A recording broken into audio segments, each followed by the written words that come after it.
we'll go ahead and start the meeting. This is the third meeting of the House Budget Review Subcommittee on General Government. And we'll go ahead and call the order. And please ask everyone to silence their cell phones for the duration of the meeting. And I'll ask the secretary to please call the roll. Representative Gentry, Representative Bowling, Representative Bray, Representative Petrie, Representative Flannery, Representative Hale, Representative Hart, Here. and Representative Freeland presiding. Thank you.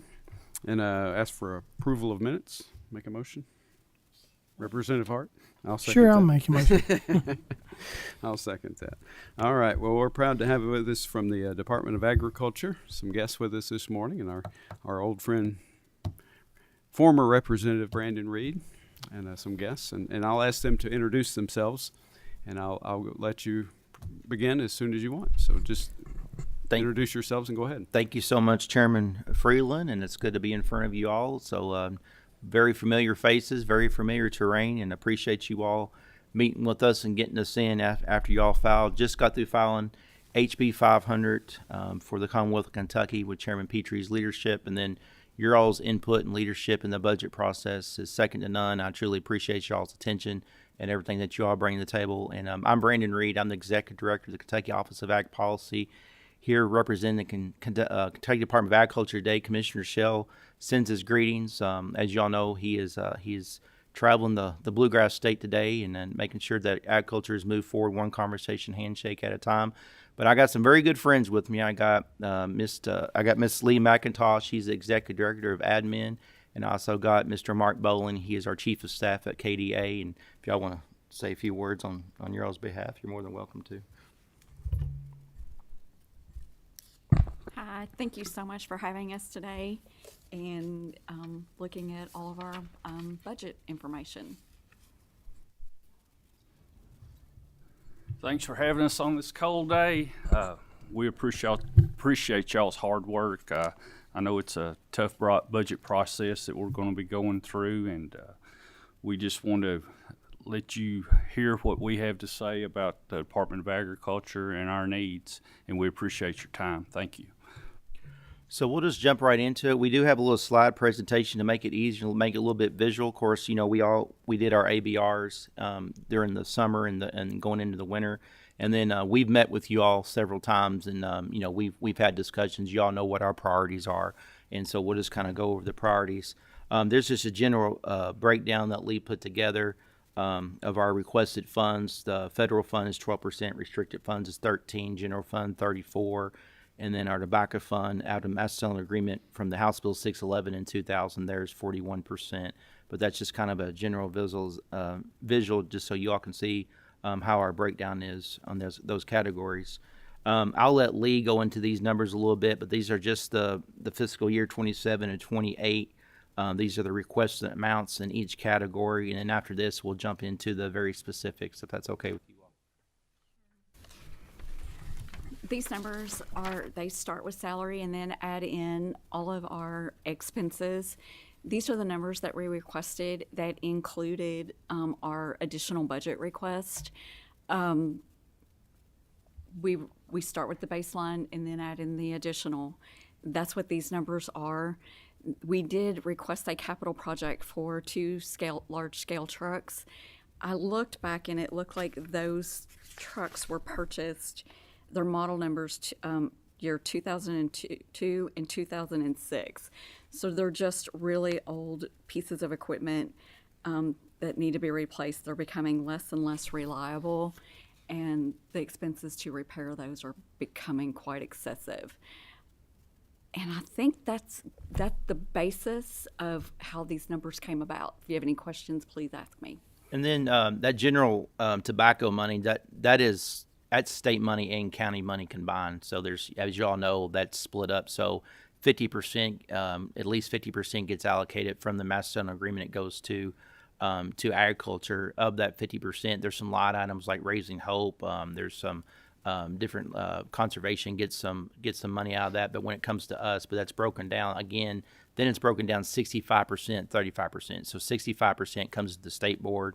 Of course, Ag Development Board, Ag Finance Corporation. You all see those reports every month. We also give you all an annual report every year. And then those county monies, 118 counties gets that county money based off the formula back in 2000 when that legislation was done.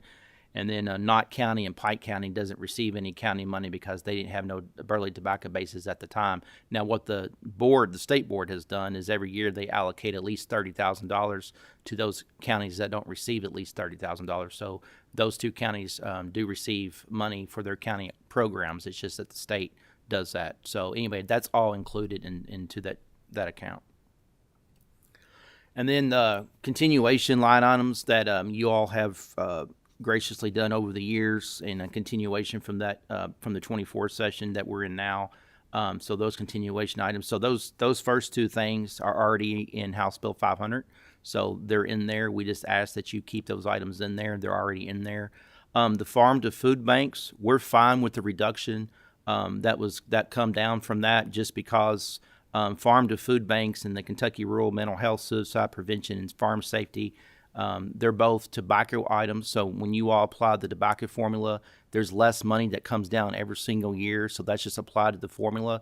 And I think it was like $800-some thousand for farm to food banks, and there's like $800-some thousand in the Kentucky Rural Mental Health Raising Hope, and that just reflects the formula. So that's okay. That number that is in House Bill 500, that just accounts for that formula decrease. We're okay with that. The county fairgrounds, though, that is general fund money. We requested $1 million. Currently, we get about $750,000. That goes a long way.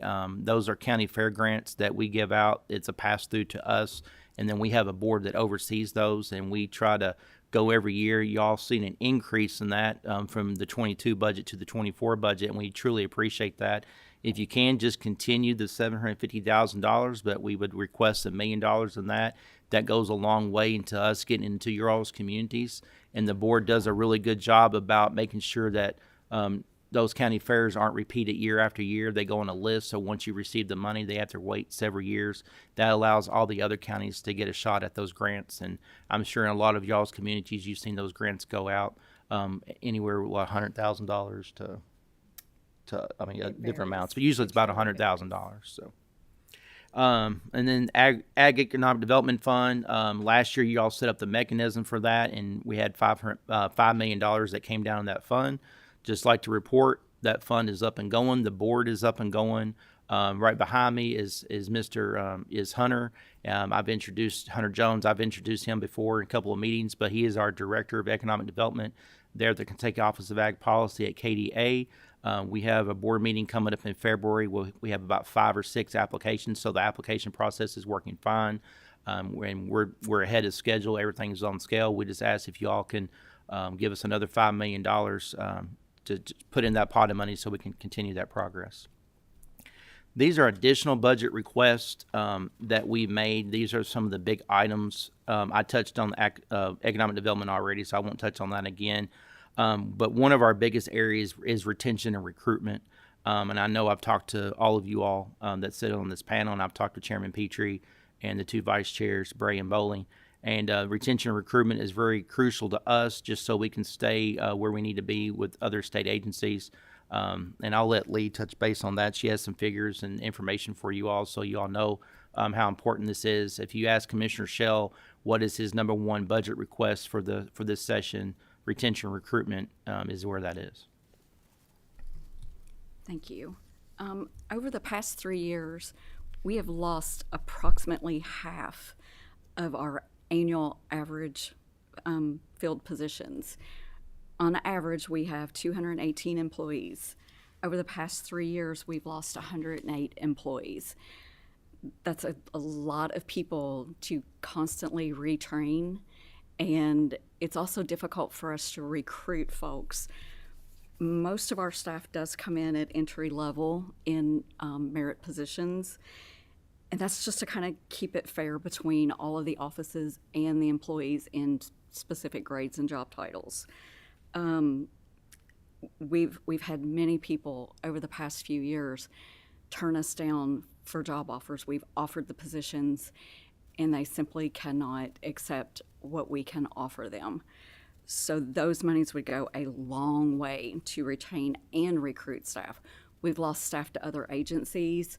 We've lost them to outside state government, and the majority of the time that is simply because we cannot compensate them with a request.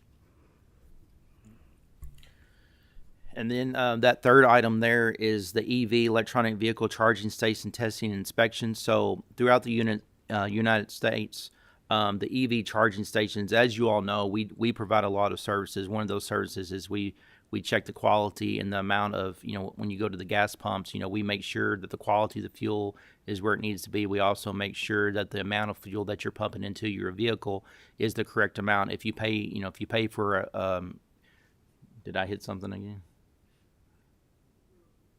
I broke it. That's fine. We make sure that you get the amount of gas that you pay for. And so that is very crucial for that process. But something else that is coming up is, there we go. We're back. We're live and in color. All right.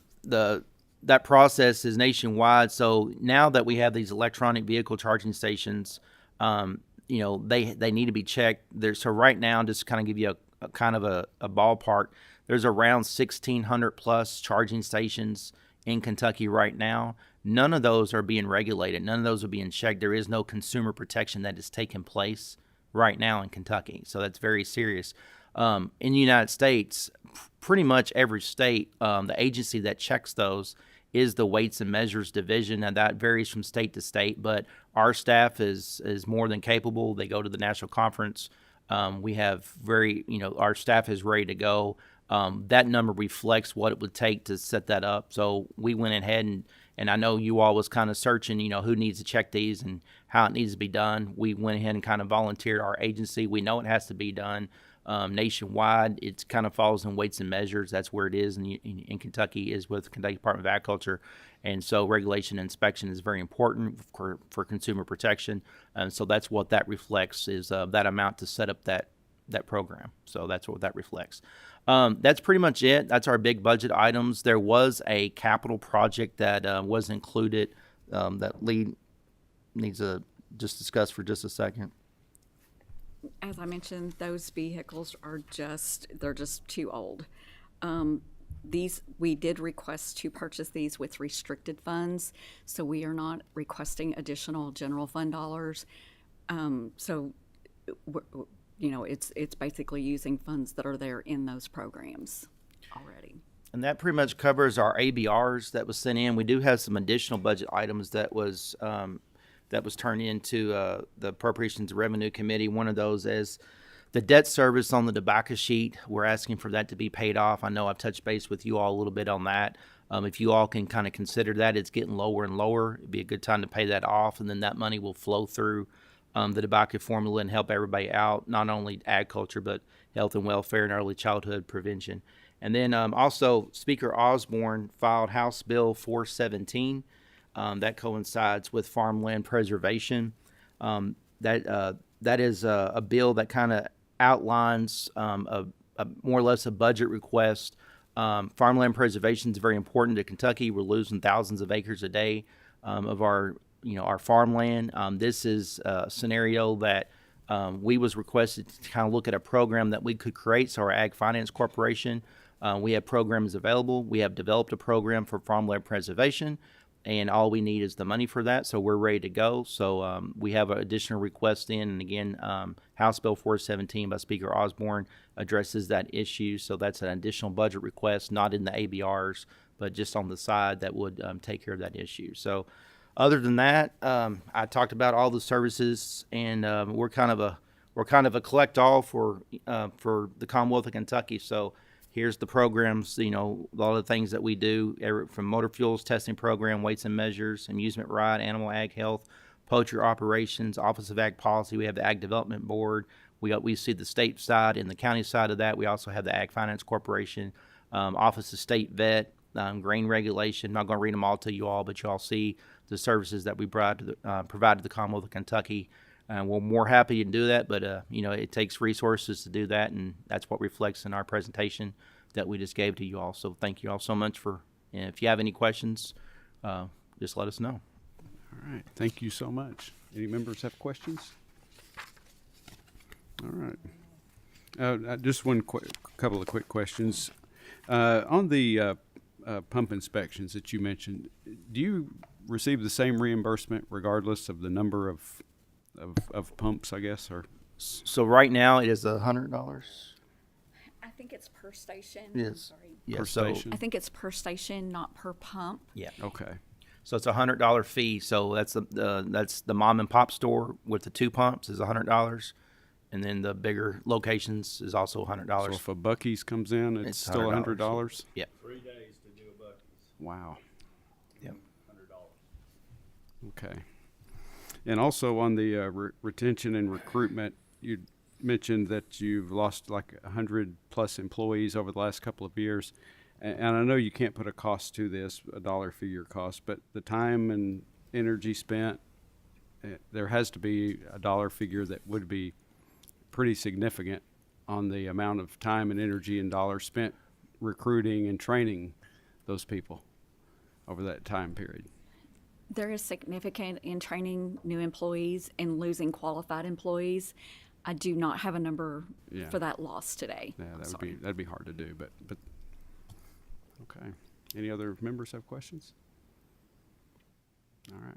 Well, thank you so much. Thank you all so much. And if y'all need any other resources or anything, just let us know. And we'll be able to provide anything we can. So Okay. thank you all. Thank you. All right. Well, that will do it for this meeting. Motion for adjournment.